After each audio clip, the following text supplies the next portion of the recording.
nga po pala si Isabel ng Be Careful With My Heart.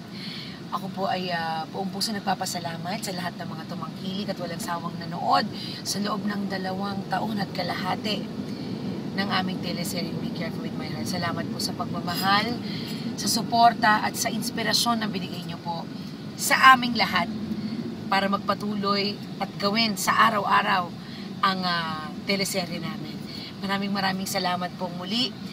10 ng aking mga kasama sa Be Careful With My Heart. Thank you so much. And sana po supportahan niyo pa rin po mga ibang shows ng mga kapamilya.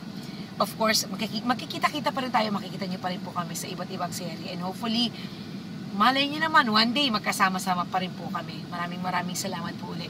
And please do watch Dream Dad. Naku, nandyan po ako bilang si Aling Kuring.